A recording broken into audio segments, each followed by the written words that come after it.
सप्टेंबरला आपल्या इथे कपल्याची आणि आता 15 ते 20 आसपास रोजचे इको होतात त्यानंतर आपल्याला एंजिओग्राफी आणि एंजिओप्लास्टी असं पण टोटल आपलं जे रिझल्ट आहेत ते 287 आसपास झालेले आहेत. नियर अबाउट पण दर सपोज नंबर सप्टेंबरला चालू केला. मध्ये त्यांची अडचण होतं की त्यांच्या जनरेटर नव्हते, तो आम्ही जीपीसी म्हणून दिला ना, त्यामुळे ऑक्टोबरपर्यंत जास्त काम झालेलं नाही दिलं. पण नोव्हेंबरपासून त्यांच्या अँजिओग्राफी 49 आहे, अँजिओप्लास्टी 11 आहे. तर मग प्रोग्रेसिव्ह आहे. महिन्याला आपले रोजचे नाही म्हटलं तरी ऑलमोस्ट 100-200 होतं. पण त्यांच्या अँजिओप्लास्टी आणि अँजिओग्राफी कमी आहे कम्पॅरेटिव्हली. त्याचं कारण असं आहे की मॅम डॉक्टर साहेब तुम्ही वीकली किती दिवस येतात? ते डेली येतं. डेली येतं. नंतर नंबर वाढत आता सध्या असं करणं आहे की जिओग्राफिकली जे आपल्या जिल्ह्यामध्ये किती 30% जे पेशंट्स आहेत आणि ही योजना सर्व हॉस्पिटलमध्ये इंडिव्हिज्युअल मार्फत केली असल्यामुळे काही पेशंट सगळं जातात तिकडून. परंतु आपला प्रयत्न हा आहे की सेमी अंतर्गत आपल्या पूर्ण ज्या संस्था आहेत त्या आपण इन्क्लुडेड केल्या आहेत आणि दर आठवड्याला आपल्या इथं किती क्रिटिकल एसिड होतात आणि तिथे कोणत्या पेशंटला एंजिओग्राफी लागते आपण त्याचा फॉलोअप करतो. आणि माझा प्रश्न सुरू आहे, नक्कीच येणाऱ्या 3 महिन्यामध्ये हा आम्ही परत होतो. आपलं उत्तर जिल्ह्यामधून ते डॉक्टरांमध्ये सोबतच एक तास पीक होतं ओपन हार्ट सब्जेक्टचे सुद्धा आपण प्लॅनिंग ठेवलेले आहे. 15 ते 20 दिवसाची एक आपल्या आपल्याला आपण अपॉइंटमेंट केलं आहे 2004 ऑगस्टमध्ये आणि ते कार्डियक सर्जन आहे आणि त्याच्यामुळे आपण आपल्याच कार्यालयामार्फत पलासमध्ये रजिस्ट्रेशन कुठून येणार आहे. क्लिअर झालं तर एका महिन्यामध्ये ओपन हार्ट सर्जरी आपण करणार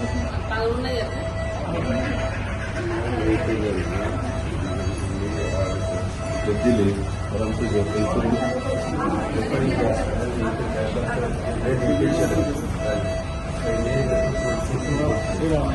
फुल कॅपॅसिटी आहे.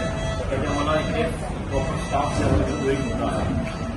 आयसीयू ट्रान्सिटसाठी वापरतात. ट्रान्सिट म्हणजे तो इकडे प्रॉपरली ऍडमिशन देत नाही, फक्त ऑपरेशनच्या पूर्वी आणतात, नंतर एक ऑपरेशनसाठी ठेवतात, नंतर तिकडे शिफ्ट करतात त्यांच्या सिव्हिल हॉस्पिटलला. त्याला दुसरा एक्सपिरियन्स. मॅडम आता सदरमध्ये जेव्हा मॅडम आता एक 15 दिवसानंतर मॅडम पोस्टिंग होणार आहे तर आपले सर्व स्पेशालिस्ट आपले फुलफिल होणार आहेत. त्या अनुषंगाने मॅडम आपण एक असं प्लॅनिंग करू की आता तुम्ही मॅडम आता सुरू होऊन प्रॉपरली सुरू होऊन आणखी 3-4 महिने झालेले आहे. मॅडम आम्हाला आणखी जर 3-4 महिन्याचा टाइम दिला तर नक्कीच आमचे जे काही डिटेल्स आहेत ते वाढेल. बिलकुल नक्की होणार मॅडम. हो मॅडम मी कार्डियक सर्जनच्या आणि हार्ट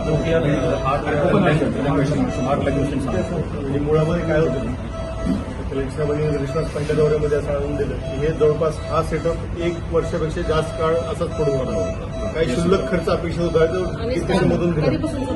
मॅडम हे आता डिसेंबर महिन्यामध्ये मी आल्यानंतर मग जानेवारीपासून सरांच्या मदतीने आम्ही प्रोक्रुटमेंट केली.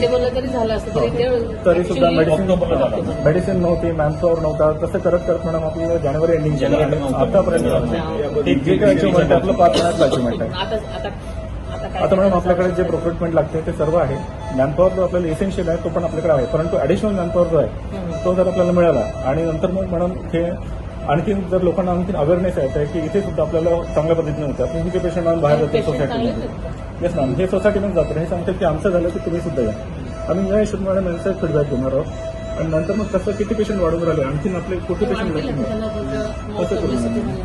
मॅम.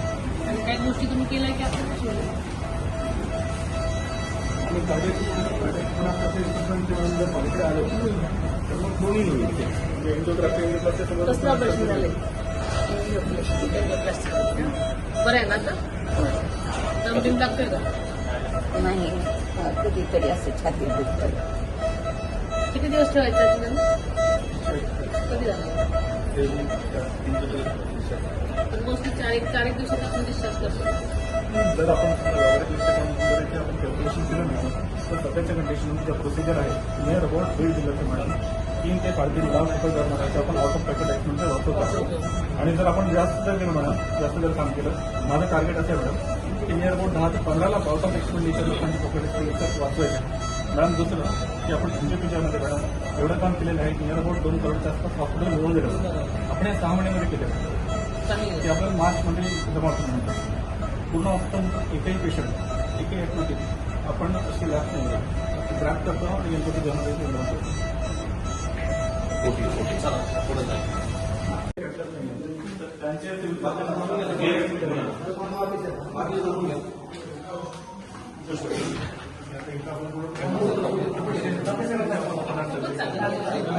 सिटी डॉक्टरच नाही आमच्याकडे कार्डियाक सर्जनच नाही आणि वापरायचं असेल आणि एक हार्टलाईन मशीन सुद्धा पाहिजे. हे साहेब अंदाजे किती दिवसामध्ये आपण हे ऑपरेशन पहिलं करू? सर मला इन्स्ट्रुमेंट इक्विपमेंट जर मिळाले इन्स्ट्रुमेंट इक्विपमेंट मला मिळाले तर मी 3 आठवड्यामध्ये पहिली महाराष्ट्र ओपन हार्ट सर्जरी करून जाऊ शकतो. इक्विपमेंट ती कोडी सांगतो. आपण सीएसआर मधून मॉनिटर करताय डॉक्टर बसले तर चालू आहे आपण सांगितलं ऑलरेडी ते चेक करतायत. हो त्यासाठी CSR मधून करू. एकच मशीन आहे का सारखं? त्यांनी लिस्ट पण दिलेली आहे. त्यांनी लिस्ट दिली आहे. सर्व सर इन्स्ट्रुमेंट इक्विपमेंट कन्झ्युमेबल जे केलं स्टेट मधून काही येऊ शकेल का बरं? सर कुठल्याच जिल्ह्यामध्ये ओपन हार्ट सर्जरीसाठी स्टेटमध्ये प्रोव्हिजनच नाही झालेलं आहे. म्हणजे आपण पुढचा विचार करतोय की जर आपण सपोज सीएसआर म्हणून मिळालं तर मग बाकी डिस्ट्रिक्ट अलॉट केले का? सर आपण करू शकतो. पण हे सगळं एवढं तयार करताना कारण ही ओटीच पण सर हे ओपन हार्ट सर्जरीसाठी ओटी तयार झालेली आहे. ओटीच एवढी आता केली आहे. पण कार्डियाक सर्जन तयार आहे तुमच्याकडे फक्त इक्विपमेंट्स पाहिजे. आपण कन्व्हर्जन्स करू मॅम सीएसआर मधून किती होते तो आपण सीएसआर मधून घेऊ. ऑलरेडी बोलणं चालू आहे. त्यांनी लिस्ट पण दिली काय पाहिजे ते आणि त्याच्यातून जेवढे मिळतील उर्वरित आपण यावर्षी जर सपोज आपण समजा एका दिवशी जर लाईफ वाचवली तर आपल्याला हे अचिव्हमेंट मिळेल. ठीक आहे आपण करूया. आणि यावर्षी ओपन हार्ट सर्जरी करायचीच आहे आपल्याला इथे. त्यासाठी आपल्या फॉलोअप मिळेल.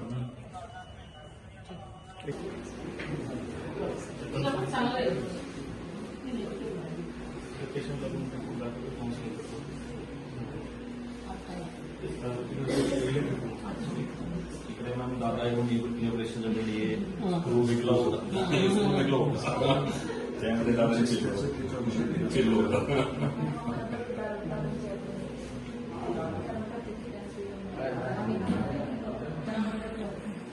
हे असंच सकाळी दोनदा सकाळी त्यांचा आवडीच असेल.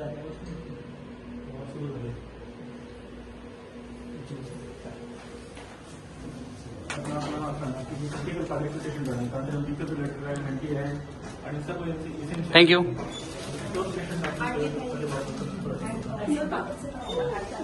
Staff group